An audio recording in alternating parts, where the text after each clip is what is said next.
Hello दोस्तों, गाने की शुरुआत होती है रबी माउंटेन्स के बर्फीले इलाके से, जहां ठंड इतनी ज्यादा है कि इंसान की हड्डियां तक जम जाएं। यहाँ हमें जेडियन नाम का एक आदमी दिखाया जाता है जो अभी अभी एक खरगोश का शिकार करके आग जलाता है ताकि अपनी भूख मिटा सके। वो थका हुआ जरूर था लेकिन जख्मी नहीं था, लेकिन थकावट उसके चेहरे पर साफ दिखाई दे रही थी।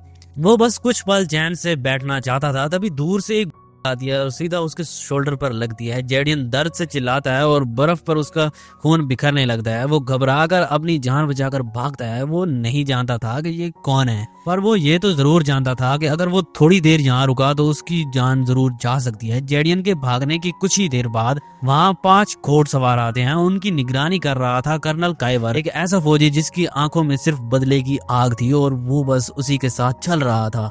उसके साथ 4 बाउंटी हंटर्स होते हैं जिन्हें सिर्फ पैसों से मतलब था। जेडियन के सर पर बहुत ही बड़ा इनाम था, इसलिए ये लोग उसके पीछे पड़े हुए थे। काइवर जमीन पर खून के निशान देखता है और कहता है कि वो जख्मी है और मुझे नहीं लगता कि वो ज्यादा दूर जा पाएगा। जेडियन डर के मारे अंधाधुंध भागे जा रहा था।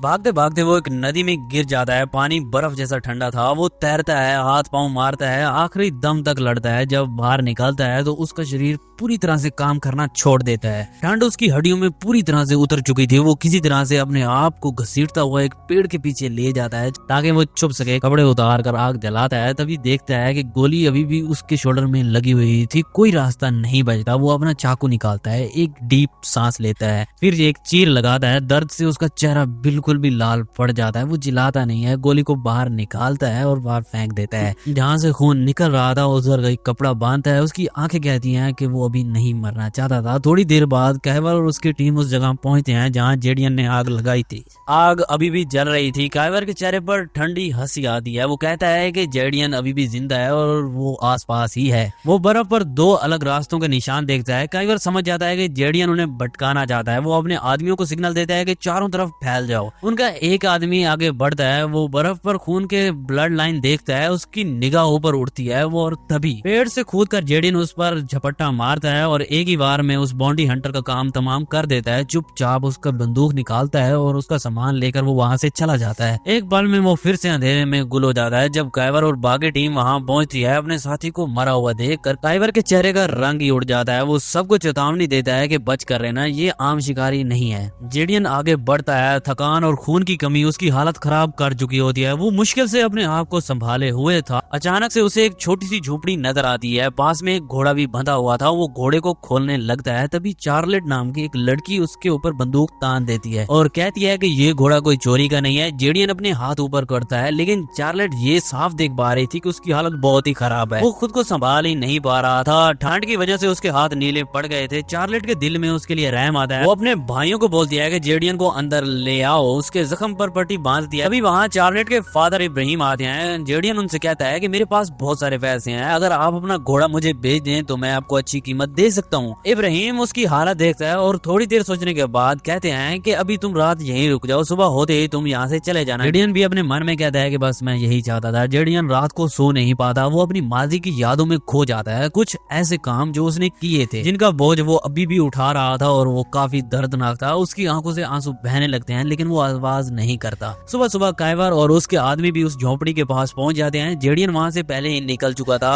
काइवर चार्लेट से पूछता है कि वो आदमी कहाँ है। चार्लेट साफ मना कर देती है और कहती है कि सुबह सुबह ही वो वहाँ से हमारा घोड़ा चुरा कर निकल चुका है। काइवर को यकीन नहीं होता। वो चार्लेट के भाइयों को पकड़ लेता है और धमकाता है अगर तुमने नहीं बताया तो मैं इन्हें मार दूंगा। लेकिन चार्लेट डटी रहती है और कहती है कि हमें नहीं पता। काइवर वैसे भी उन्हें नुकसान नहीं पहुंचाना चाहता था क्योंकि वो बहुत ही मासूम लोग थे और वहाँ से वो चुपचाप निकल लेता है। दूर कहीं जेडियन अपने घोड़े को रोकता है और देखता है कि घोड़े के साथ ही खाना भी बंधा हुआ था क्योंकि चार्लेट ने उसके लिए छुपाया हुआ था। जेडियन का दिल भर आता है। वो सोचता है कि आखिरकार ये लोग कौन है, क्यों इतने पागल हैं मेरे पीछे। उसे पता करना ही होगा, इसलिए वो जानबूझकर आग जलाता है ताकि धुआं दूर तक जा सके। काइवर दूर से धुआं देखता है। वो जानता है कि जेडियन वहाँ है। जब काइवर की टीम आग के पास पहुंचती है, अंधेरा हो चुका होता है। वो आग के गिर्द बैठ जाते हैं। तभी काइवर पीछे से आता है और जेडियन पर बंदूक तान देता है और कहता है कि तुम लोग कौन हो और मेरा पीछा क्यों कर रहे हो। काइवर कहता है कि सर कैनन फॉल। ये सुनते ही जेडियन के चेहरे का रंग ही उड़ जाता है। वो समझ जाता है कि तुम कर्नल काइवर हो। काइवर कहता है कि अब समझे, लेकिन इससे पहले कि काइवर कुछ कर पाता, जेडियन अंधेरे में ही गायब हो जाता है। काइवर हैरानी में उसे ढूंढता है लेकिन वो नहीं मिलता। जेडियन भाग रहा होता है रात अंधेरी में। रास्ते में उसे मरा हुआ एक भालू मिलता है जो कि शिकारी की जाल में फंस गया होता है। जेडियन के दिमाग में एक ख्याल आता है, वो जाल निकालता है और आगे बर्फ में छुपा देता है।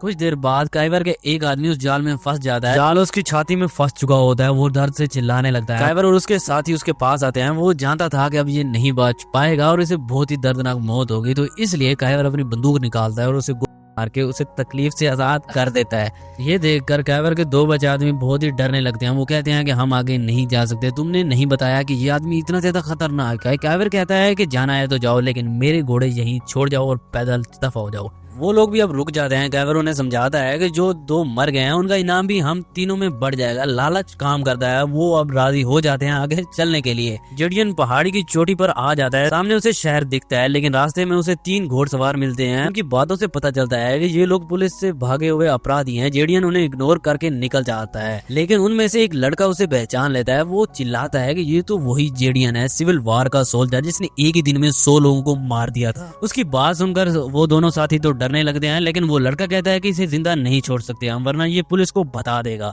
लड़का बंदूक निकालकर जेडियन के पीछे चला जाता है, लेकिन जेडियन तेज होता है। वो पलट कर लड़के के गले में देता है। जेडियन कहता है कि नौजवान लोग हमेशा जल्दबाजी में मारे जाते हैं। वो इनका घोड़ा लेकर अब आगे बढ़ जाता है। जब काइवर उस जगह पहुंचता है, वो 3 घोड़ों के निशान देता है। 2 एक तरफ गए थे और एक दूसरी तरफ। वो लोग निशानों का पीछा करते हैं और उसी लड़के के पास आ जाते हैं जिसको जेडियन ने मारा था। काइवर का एक साथी उससे कहता है कि इस आदमी पर तो जेडियन से भी बड़ा इनाम है, मैं इसकी लाश लेकर शहर जाता हूँ। काइवर कहता है कि जाना है तो जाओ, लेकिन मेरा घोड़ा फिर से यहीं छोड़ जाओ। लाश अपने कंधे पर उठाकर तुम जा सकते हो। वो आदमी भी अब समझ आता है कि वो लाश को कंधे पर कैसे उठा सकता है और जहाँ से शहर भी बहुत दूर है। वो मान जाता है साथ चलने को। आगे चलकर जेडियन एक रेलवे कैंप तक पहुंचता है। उसे बहुत ही भूख लग रही थी। वो कैंप में घुसकर खाना खाने लगता है, लेकिन कैंप के मजदूर उसे देख लेते हैं। वो उसके ऊपर चोरी का इल्जाम लगाकर उसे बांध देते हैं। कुछ देर बाद काइवर भी वहां पर पहुंचता है। उसे पता चलता है कि एक चोर को पकड़ा गया है। वो चेक करने के लिए जाता है, लेकिन तब तक जेडियन अपनी रस्सी काट चुका होता है। वो एक नया घोड़ा चुराकर वहां से निकल जाता है। काइवर और उसका आखिरी साथी फिर से उसके पीछे पड़ जाते हैं। जेडियन अपने घोड़े को बहुत ही तेजी से भगाता है, लेकिन घोड़ा थक कर गिर जाता है। वो दर्द से तड़प रहा होता है। जेडियन से ये देखा नहीं जाता। वो उसे मार के उसे दर्द से आजाद कर देता है। कुछ देर बाद काइवर वहां पहुंचता है। वो घोड़े के पास जाते हैं और घोड़े के पेट में से जेडियन बाहर निकलता है। जेडियन ने घोड़े उसके अंदर छुप गया था। वो काइवर के एक साथी के गले पर चाकू रख देता है और काइवर से कहता है कि हथियार फेंक दो। काइवर हथियार फेंक देता है, लेकिन वो बहुत ही चालाक था। उसके पास एक छोटी गन छुपी हुई थी। वो अपने ही साथी मार देता है क्योंकि अब उसे उसकी जरूरत नहीं है। काइवर जेडियन पर बंदूक तानते हुए कहता है घुटनों पर बैठ जाओ और माफी मांगो, अपनी मौत की भीख मांगो, लेकिन जेडियन खामोश रहता है। वो कहता है कि अगर तुम मुझे मारना चाहते हो तो सीधा मार दो, लेकिन काइवर कहता है कि इतनी आसान मौत तुम्हें नहीं मिलेगी। तब जेडियन कहता है कि उस दिन जो हुआ उसमें मेरी कोई भी गलती नहीं थी, मैं सिर्फ ऑर्डर्स को फॉलो कर रहा था। और हमें अब फ्लैशबैक का सीन दिखाया जाता है। काइवर अपने बेटे के साथ खेत में काम कर रहा था। जेडियन की फौज आती है। जेडियन काइवर की बीवी से पूछता है कि काइवर कहाँ पर है। फौज घर के अंदर तलाशी लेने लगती है। एक सोल्जर को घर के अंदर एक छोटा बच्चा दिखता है, लेकिन वो उसे कुछ नहीं कहता। जेडियन बार बार काइवर की बीवी से पूछता है, लेकिन वो कुछ भी नहीं बताती। फौज को बहुत ही गुस्सा आ जाता है और वो काइवर के घर में आग लगा देते हैं। काइवर आता है, उसे पकड़ लिया जाता है। तभी उसकी बीवी देखती है कि घर में आग लग चुकी है। वो चिल्लाती है मेरा बेटा अंदर है और आग में भाग जाती है। उसका दूसरा बेटा भी उसके पीछे भाग जाता है। दोनों बेटे और एक बीवी जाती है।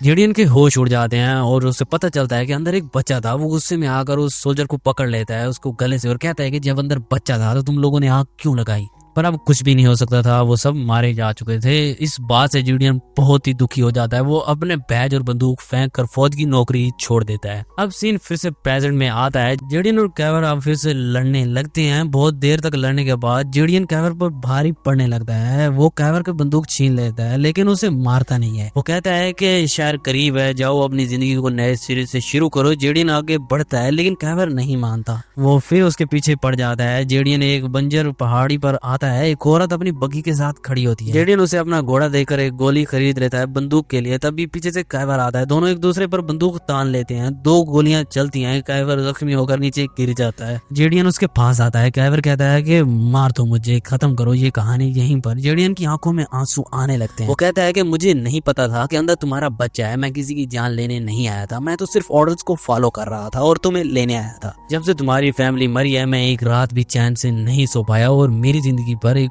बहुत ही बड़ा बोझ बन चुका था ये सब। वो अपनी बंदूक काइवर के हाथ में थमा देता है और कहता है कि मुझे मार दो यहीं पर और ये सब खत्म करो। लेकिन काइवर के हाथ कांपने लगते हैं, वो गोली ही नहीं चला पाता। जेडियन उसे अपना पानी पिलाता है, फिर दोनों चुपचाप खड़े हो जाते हैं। कुछ नहीं बचा, ना नफरत, ना बदला, ना जीने की वजह। वो अपना चाकू जमीन पर फेंक देता है और दोनों ही अलग अलग चले जाते हैं। और अब इसी के साथ ये कहानी यहीं पे खत्म हो जाती है। अगर आपको मूवी पसंद आई हो तो वीडियो को लाइक करके, चैनल को सब्सक्राइब करके ऑल नोटिफिकेशन ऑन कर देना। और ज़ॉम्बीज़ मूवी पसंद आए तो एंड स्क्रीन पर लिंक मिल जाएगा, वो देख सकते हो। तब तक के लिए बाय बाय।